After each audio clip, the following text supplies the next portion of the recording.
Welcome to the Happiness Matters podcast, where we'll explore happiness at work and show you how to coach yourself to be happier there and more successful too, no matter what.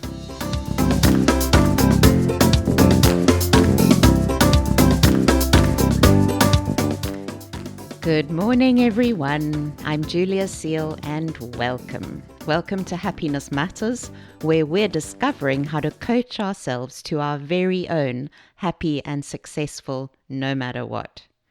I'm up very early this morning. It's new moon today, and my yoga teacher, who's stuck in Germany through the pandemic, is running a moon sequence class that I want to do. So it's very early. Recently, we've been doing a deep dive into different definitions of happiness, from how scientists are looking at it, the academic fraternity, and to how business sees it. Last week, we looked at the research into our happiness and success at work, the work being done by Gallup and the Great Place to Work. How useful did you find their take on having a best friend at work, or thinking through how much trust exists in your work relationships? This week, we're going to wrap all of this together as we near the end of our Series 1, our defining, assessing, and visioning the happiness and success that we want for ourselves. And we're exploring the concept of a crafted version of happiness. But first, I want to jump right in here now to let you know that today is Pay It Forward Day, and it's Superhero Day too. Fraser and I have been producing this podcast for almost a year, and we'd really appreciate if you'd share this Happiness Matters podcast and the coaching I'm doing here with your colleagues and friends and family that you think would be interested. Pay It Forward Day attempts to create a ripple of kindness across the world. This year, the aim is 10 million acts of kindness. I actually first mentioned Pay It Forward Day on World Smile Day last year in episode 1.15 and 1.16. As I said then, the concept of paying a favor forward as opposed to paying it back has been around since ancient Greece, but it was used most famously by North American author and social reformer Lily Hardy Hammond in her 1916 book, In the Garden of Delight, You Don't Pay Love Back, You Pay It Forward. Currently, 86 countries take part in Pay It Forward Day, and this was all inspired by a woman in the United States who wrote a book about the two strangers who appeared from nowhere to help when her car burst a light in an unsafe area at night.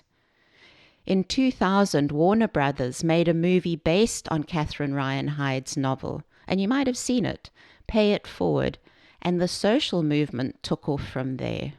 I'll link to the movie and her book, as well as the detail for Pay It Forward Day in this episode's show notes on Happiness-Matters.coach.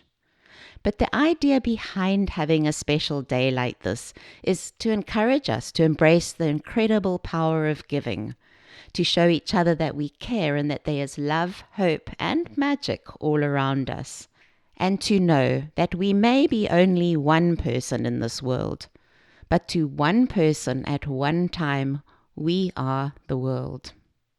Isn't this an amazing thing to come around to celebrate, as so many of us are still in the COVID-19 lockdown? Perhaps you're in Europe that's slowly starting to lift restrictions, or you're in Africa where the pandemic is just taking hold. How can each of us pay it forward and spread kindness, sharing what's helping us through this time with others in our global village? An incredible example of Pay It Forward that we were all treated to this last weekend was the huge WHO concert organized by Global Citizen and curated by Lady Gaga, One World Together at Home. Did you watch any of it? I think it was more than 100 musicians playing from their homes for more than 8 hours, with clips from celebrities, doctors, psychiatrists, even SpongeBob SquarePants, all to address COVID-19's effect on us all and to honor the world's healthcare workers. Something similar to Bob Geldof's Live Aid, but for a very different world. And Lady Gaga's piece was really lovely. She sang Smile. Remember my favorite poem in all the world, Smile a While, from episode 1.10. I'll post this in the show notes too. Lovely example of pay it forward. And if you missed the concert, I've added it to our Happiness Matters playlist, so you'll also find it on YouTube. Such a beautiful thing in strange times. And today is also Superhero Day. I think the WHO, the One World Concert, and our healthcare workers really are our 2020 superheroes, aren't they? There are so many real-life superheroes amongst us at the moment. Like World War II veteran Captain Tom Moore in the UK. He wanted to raise funds, about £1,000 was his aim, for the UK's National Health Service to say thank you for the recent care he'd received. And he planned to walk 100 laps before his 100th birthday, which is at the end of this month. So he's already done this, walking through a guard of honour by his 1st Battalion Yorkshire Regiment, and so far has managed to raise more than £23 million. Just astounding. A superhero in times of war and in times of peace and pandemic. In South Africa, our own superhero is Professor Salim Abdul Karim, an epidemiologist and infectious diseases specialist with particular expertise in TB and HIV. Actually, he's the chair of the UNAIDS Scientific Expert Panel, of the WHO's HIV Strategic and Technical Advisory Committee, and of the WHO's TB/HIV Task Force. An incredible man that we in South Africa are lucky enough to have chairing the Ministerial Advisory Committee on COVID-19. We're in great leadership hands. So who's your superhero today? Is it still Wonder Woman and Linda Carter from the 1980s? Or is it someone in your home, your community? Let's pay forward what they've done for us today. Okay, back to our coaching. Let's take what we've learned from the science of happiness, from the academic and business worlds, and let's also take what we've learned about happiness definitions from around the world and through history, from all our earlier episodes, even what we've learned from exploring our negative emotions, and put it all together into our own crafted version of happiness, artisanal happiness, Shokunin happiness. Let's look at artisanal and what I mean when I say we're creating artisanal happiness at Happiness Matters. What does artisanal actually mean? It's a word we're seeing everywhere, isn't it? Originally, in medieval times certainly, artisans produced consumer goods. So this was before the Industrial Revolution. And they were not unskilled laborers, but rather masters, those who owned their business, as in master craftsmen, or apprentices, or journeymen who didn't own their own businesses. So think about furniture making, sculpture, clothing, jewelry. Even mining by hand is referred to as artisanal mining. The United Nations has defined it as products that are produced by artisans, either completely by hand or with the help of hand tools, or even mechanical means, as long as the direct manual contribution of the artisan remains the most substantial component of the finished product. And the special nature of artisanal products derives from their distinctive features, which can be utilitarian, aesthetic, artistic, creative, culturally attached, decorative, functional, religiously and socially symbolic, and significant. And nowadays, it's become a catch-all phrase, a marketing buzzword for individually crafted, handmade, high-quality, unique items in small quantities. Another buzzword, just like organic and all natural. In fact, the marketing use of the word artisan is now even called artisan washing. Being Scottish, my husband Fraser has a love of Scotch eggs and eats a couple a day when we're over visiting family and friends, and he's usually happy with Tesco's. But last year when we were in London, he got to try artisanal Scotch eggs. And he did turn his nose up at the idea of it because he doesn't like marketing jargon. But he had to admit that these ones were particularly delicious. And you'll know it from food like artisan cheese, bread, pickles, salt, chocolate, olive oil, ice cream, meat, vinegars, or from the world of baristas, coffee, or from alcohol, craft beer or craft gin. The search for how to make your own alcohol has become one of the most searched phrases on Google in South Africa, spiking up by 500% on the night our president announced lockdown and the ban on all alcohol. Back in 2012, Time magazine pointed out that using the word artisan to describe convenience food was shameless marketing, one big hoax. And journalist Jen Dole from the Atlantic Wire declared the word dead, writing a very amusing obituary.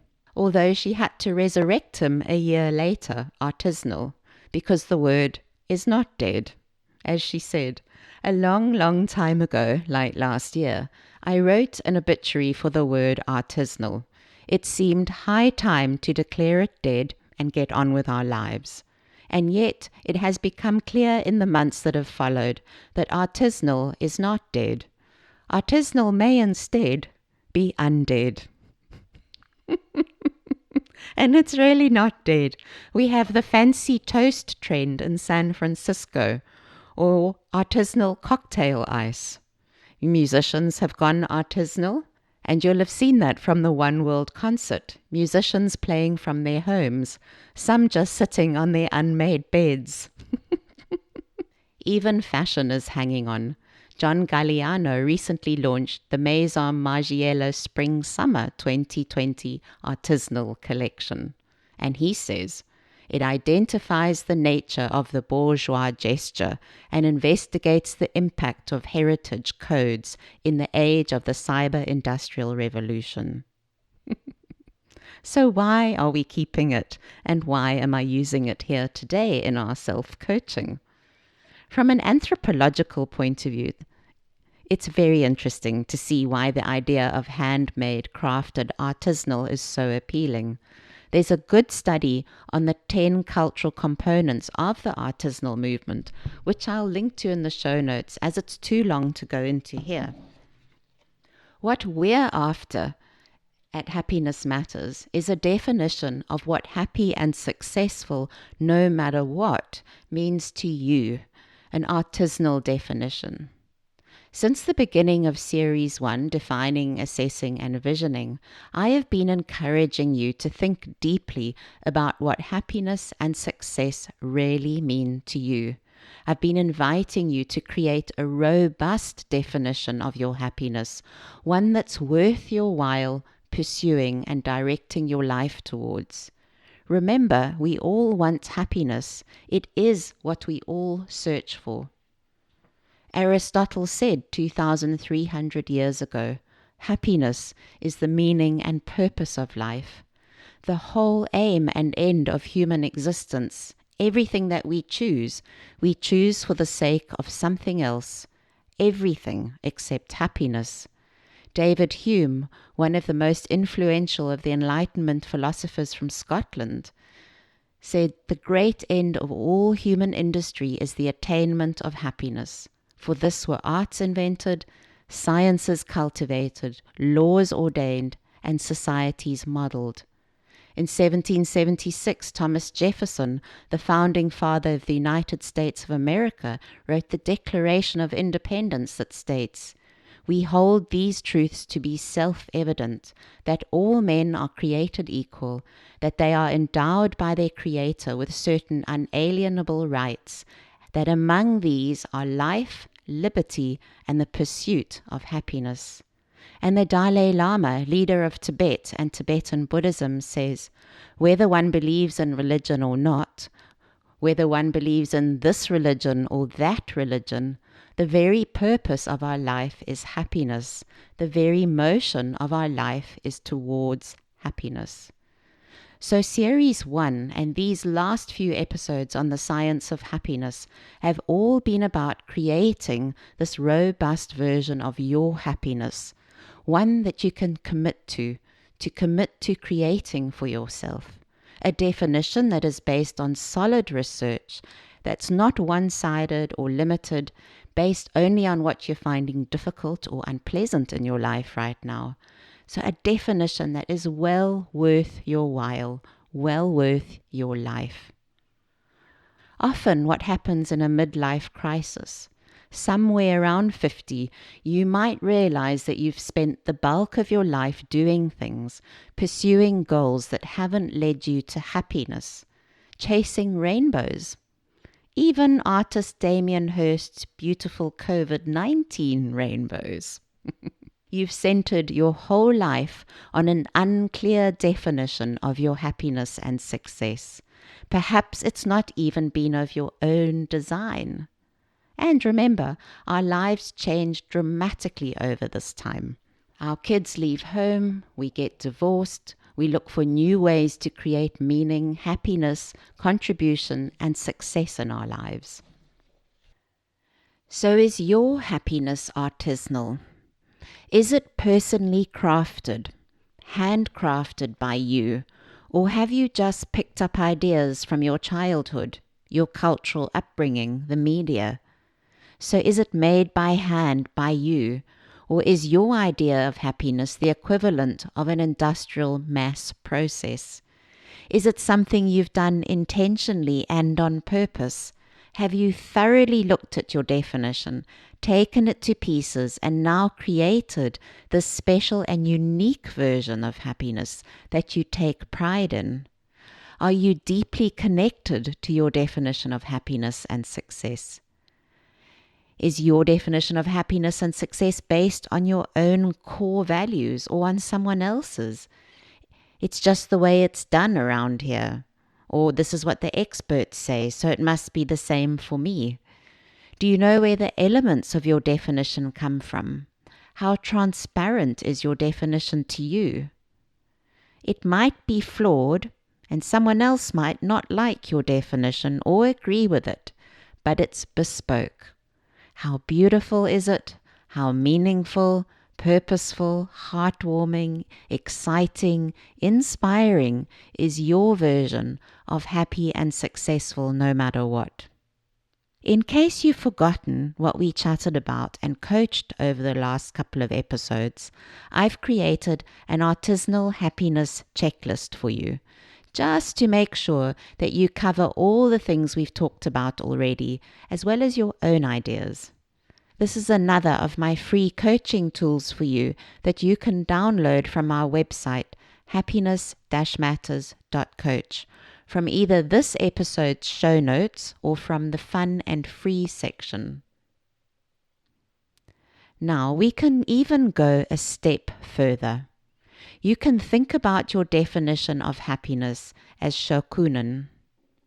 In Japan, shokunin is an artisan or craftsman.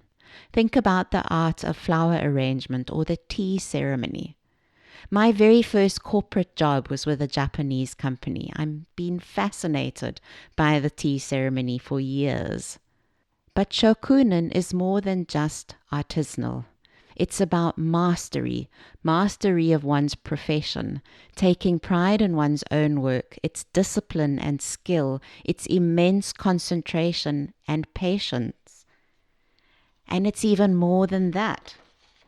It's a way of life, a way of thinking, a personal characteristic that affects every interaction that you have in the world. Shokunin Tashio Odate, famous for his exquisite woodwork, says a shokunin, from the bottom of his or her heart, is to serve society. Every profession has social obligations and responsibilities, and the shokunin's social responsibility is to fulfill society's demands as best they know how. Shokunin means not only having technical skill, but implies an attitude of social consciousness, a social obligation to work our best for the general welfare of people. both a material and spiritual obligation to others. So finding the balance in our creations of happiness and success with a dedication to giving back to our community or helping enhancing the lives of others. Something similar to the Buddhist idea of bodhisattva. So here in our self-coaching, as we finalize our very own definitions of happiness and success no matter what, tap into your own Shokunin Kishitsu, your artisan spirit, the craftsman's spirit. How are you using your mastery, the mastery of the life you've lived so far, to unlock your potential for happiness and success? How is happiness a discipline for you, something you attend to every day with care? How is your happiness, your pursuit of happiness and success at work and in life, impacting others' lives and even impacting our planet Earth? Is it contributing to the happiness and welfare of others? To wrap up today's session, I want to remind you of the recent episode on power and powerlessness. In episode 1.31, we coached on regaining our power in toxic relationships. It would be useful if you go back and listen to this again, thinking about where the power lies as you finalize your definition of happiness and success no matter what. Here are some reminders from that episode.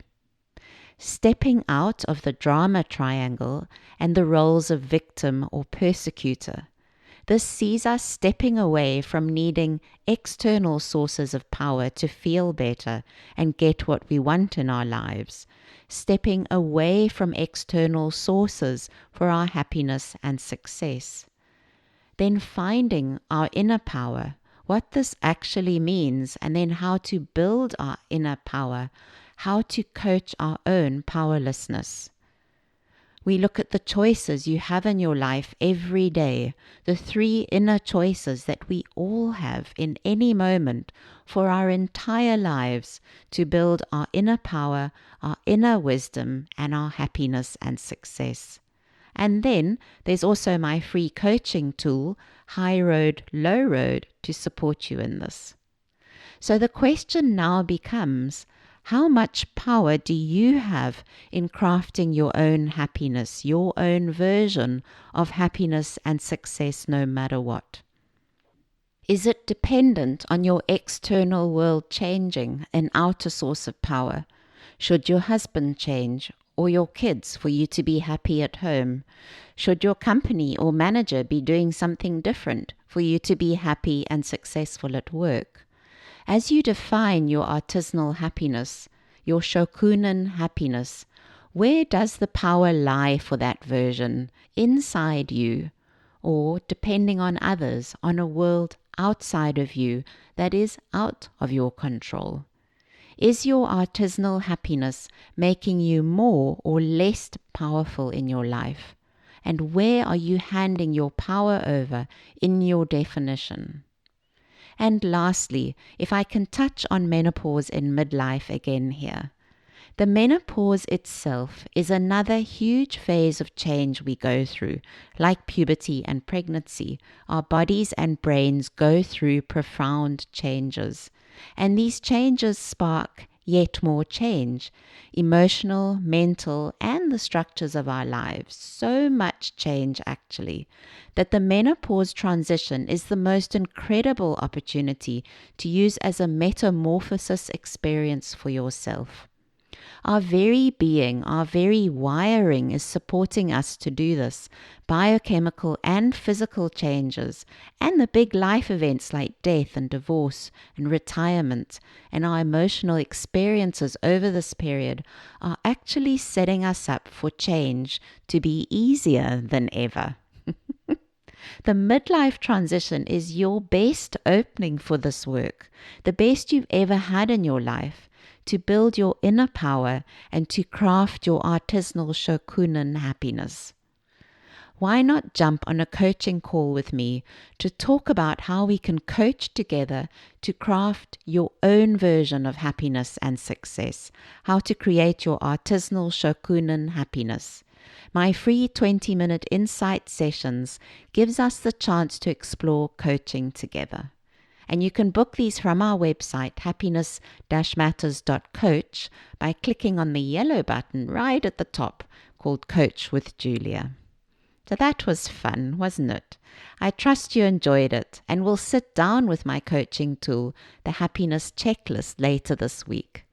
Please remember to share our podcast with anyone who might benefit. This is our Shokunin, and we'd so appreciate you paying it forward. Now next week, it's our first birthday. International Workers' Day has come around again, and we've been podcasting for a whole year. It'll be a fun one next week, so I can't wait to be with you again. May you be happy. May you be free. There is no better time to do this coaching together. Bye for now from lockdown in Cape Town, considering our post-COVID happiness.